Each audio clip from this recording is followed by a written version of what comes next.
In March 2015, a cargo plane from Canada landed deep in Alaska. From the containers came 130 wood bison, onto land where they had not lived for more than 100 years. The people who had spent years preparing this return feared one thing: that it would end in failure. A single hard winter could erase decades of work. Hard winters did come. Some animals died, but the herd's survival turned out to be only the beginning. After the bison returned, the land itself began to change, and the warming climate that is devastating Alaska unexpectedly began working in the animals' favor. To understand this, you first have to see the gap they left behind 100 years ago. The wood bison is not the one you've seen on a banknote. Larger, darker, covered in thick wool adapted to Arctic winters. The largest land mammal in the Western Hemisphere. In the early 1900s, they disappeared from Alaska quietly and quickly. Just hunters, years passing, and the emptiness left behind. The niche stayed unfilled.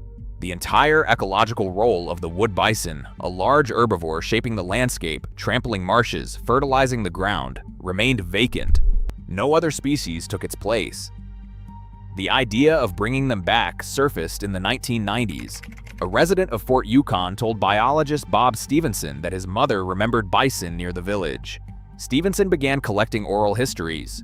The bison had really been here, and had really disappeared. Stevenson wrote a restoration proposal. Then he retired. 20 years passed. Nothing happened. Bureaucracy, disputes between federal agencies, oil companies, and tribes. Everyone was either opposed or indifferent. In 2011, Tom Seaton joined the program. He was given 6 months to prepare the first release. But before logistics came a question nobody could resolve in an office. The bison set to be released had spent 7 years in captivity near Portage. Some had been born there. They had never seen a wild river, never foraged under snow, never sensed a wolf. They knew people, knew fences, knew that food simply appeared.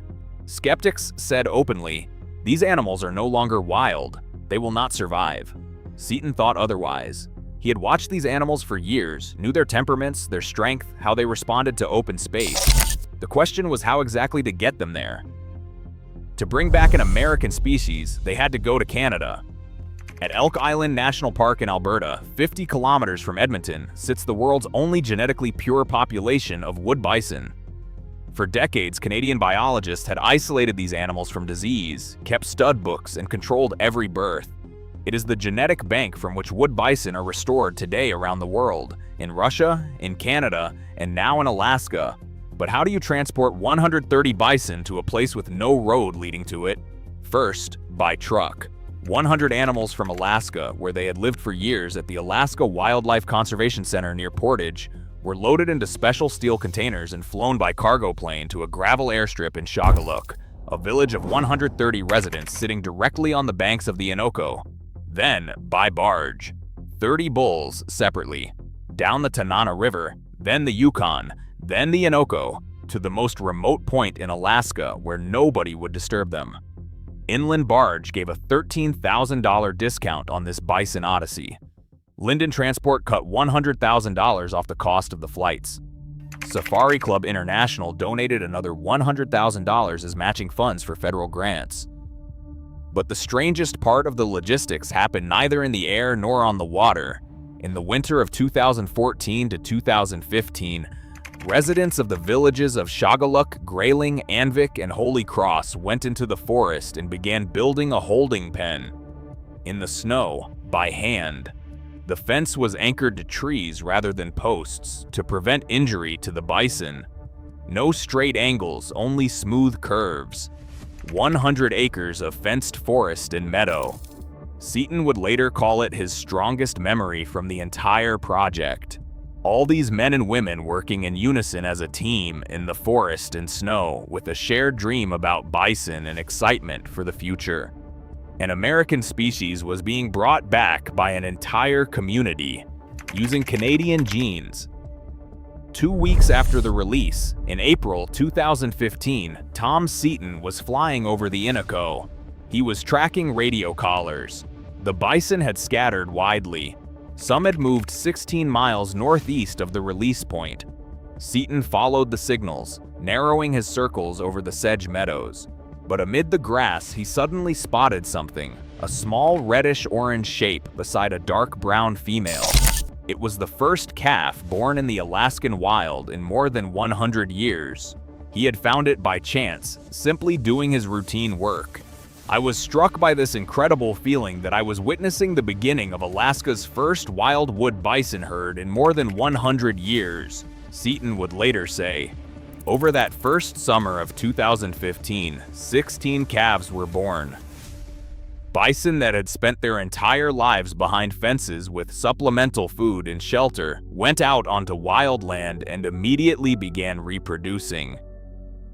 They switched right over to a wild diet of sedges and grasses. The bison split into groups characteristic of wild herds and spent the first weeks exploring their new habitat, Seaton reported in May 2015. One cow swam across the Yukon and traveled far north of Russian Mission. Nobody had expected such a long migration. The land remembered them, even though they had never been there. But one animal went further than all the rest. Female number 124 in the weeks following release did not move with the main herd, but headed south along the Kuskokwim River. Within a year, she had traveled hundreds of miles through Aniak, Kalskag, Bethel, all the way to the mouth of the Kuskokwim, to Eek Island near the Bering Sea.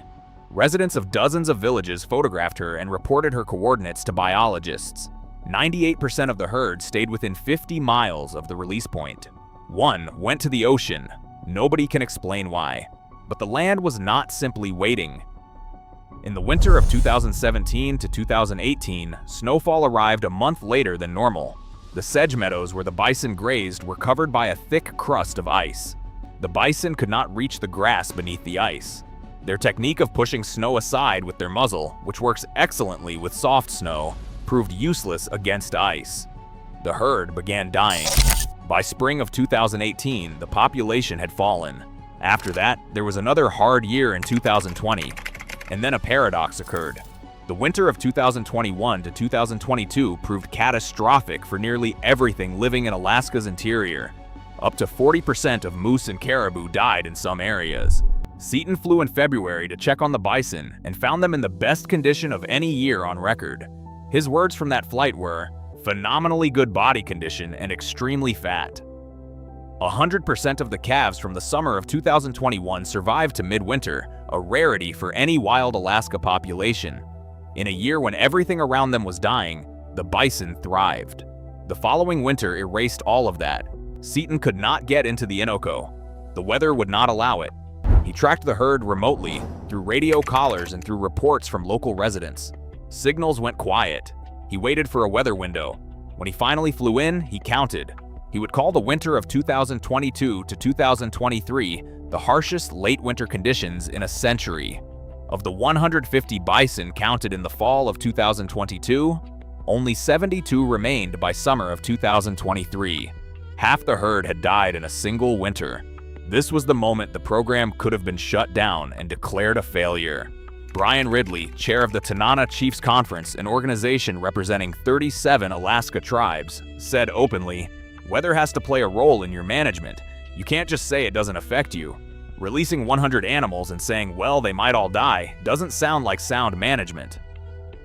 Seaton did not shut down the program. Here begins the part nobody had planned for. Alaska is warming, the permafrost is thawing, and forests are increasingly being swept by large-scale wildfires. This is becoming a catastrophe for tundra, for caribou, and for indigenous peoples whose way of life depends on a stable climate. But for wood bison, the warming created something unexpected. This is a feedback loop 10,000 years in the making. During the Ice Age, Alaska was covered in steppe. That is why bison and mammoths lived here. Then the climate changed, the steppe gave way to taiga, and the bison disappeared along with the landscape that had fed them. Now warming is bringing that landscape back. Forests burn, permafrost thaws, dry soils and meadows appear. Scientists predict that interior Alaska will continue shifting from taiga toward steppe. The bison is a species this favors. Moose and caribou are not. There is one more detail that made no official report. In the decade before the 2015 release, the Innoko area had little snow. Locals complained that there was not enough for proper snowmobile travel. Then the bison arrived, and the snow changed. After 2015, snowfall in western Alaska became deeper and lingered longer. The same unstable climate that was opening new meadows to the south was hitting the Innoko bison with harsh winters. The climate, in other words, changed in both directions at once. Warming expands meadows in southern and central Alaska, where Minto Flats opened up. And in the Innoko, that same instability brought harsh winters not seen in a century. The bison found themselves caught between two versions of the same process, one nearly destroying them in one place, the other opening new land for them in another. Minto Flats is a wetland meadow complex covering nearly 500,000 acres, 80 kilometers southwest of Fairbanks. Winter winds here blow snow off the meadows. Snowfall is less intense than in the Innoko. Forage remains accessible even in a hard winter. In the summer of 2024, 58 wood bison, descendants of the Elk Island line, were trucked from Fairbanks and Portage to Nenana, then carried by barge up the Tanana River to the Minto Flats area. In May 2025, they were released into the wild, the second wild wood bison herd in the United States. On August 1st, 2025, Tom Seaton stood with binoculars at a pasture at the research station in Fairbanks. One of the females stayed apart from the group. He raised his binoculars. A calf, pumpkin orange in color, emerged from the tall grass and approached its mother. It began nursing. "That's a good sign," Seaton said. Over 10 years of the program, there were 3 astronomical winters, each killing between 30 and 50% of the herd. And after each winter, recovery followed. In June 2024, Seaton and his team flew over the Innoko for the annual census. They found 74 bison and 21 calves, an extraordinary number for a herd that size. "We saw 21 calves, that's a lot for a population of 70-something animals," Seaton said. The hard winters may have made the herd stronger by culling those who could not withstand them. As of April 2026, a 4th transfer from Elk Island sent another 44 animals to Alaska. More than 170 wood bison now live wild in Alaska. Another 50 remain in captivity, ready for the next release. A 3rd site is planned, the Yukon Flats. Behind this lies another scale that is easy to miss. The wood bison is officially listed as a threatened species under the U.S. Endangered Species Act. That means every release, every new herd, every decision to expand the program required federal approval. The same bureaucracy that had blocked the idea for 20 years continues to govern every step of it. And further, the U.S. and Canada maintain a joint recovery plan. The species is being restored as a single transboundary population. For bison, the border does not exist, and officially neither does it for the program. In the process, they developed technology that did not exist before 2015. 6 major transports. Not a single animal was lost in transit. The goal is 400 to 500 animals per herd. The minimum for genetic resilience. Only then, hunting. Ken Chase, representing the communities of Grayling, Anvik, Shagaluk, and Holy Cross on the planning team, put it simply. "We don't have oil, we don't have gas, we're looking at food." A single wood bison yields more than 500 pounds of meat. For villages with no road access, that's winter food. But not everyone is thrilled. Doyon Limited, one of Alaska's largest private landowners, representing indigenous peoples of the region, insists that restoring salmon on the Yukon should take priority over expanding bison herds.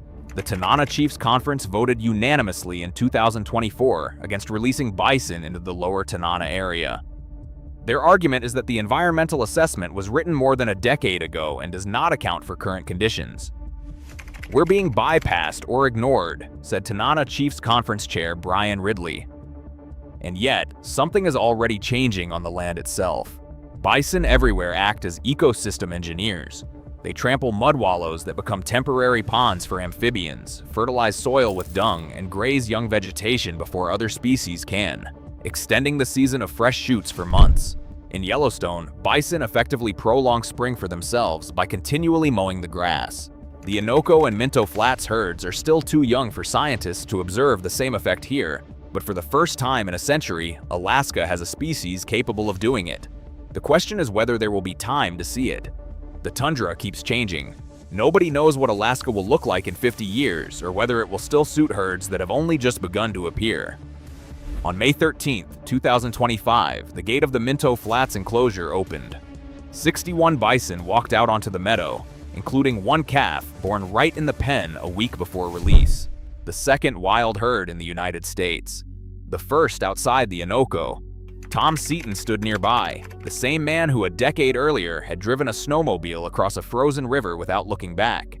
Seaton told reporters that summer, the new herd is showing good results based on aerial survey data, but the real test would not come from summer. The coming winter will be the real test, whether the bison can hold up, he added. This is the formula by which he has measured the entire project for 10 years now. In 2022, after a record growth year for the Innoko herd, Seaton stated the rule guiding every hunting decision. Once the herd's 3-year average growth allows 10 animals to be removed without harming the population, hunting will begin.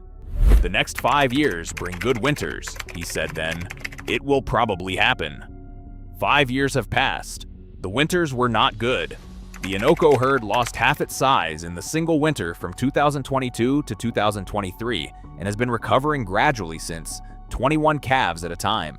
Now there are 2 wild herds, more than 170 animals at liberty. In April 2026, another 44 left Elk Island. A third is planned for the Yukon Flats. Seaton's formula has not changed. The clock has simply started twice, for the Innoko and for Minto Flats at the same time.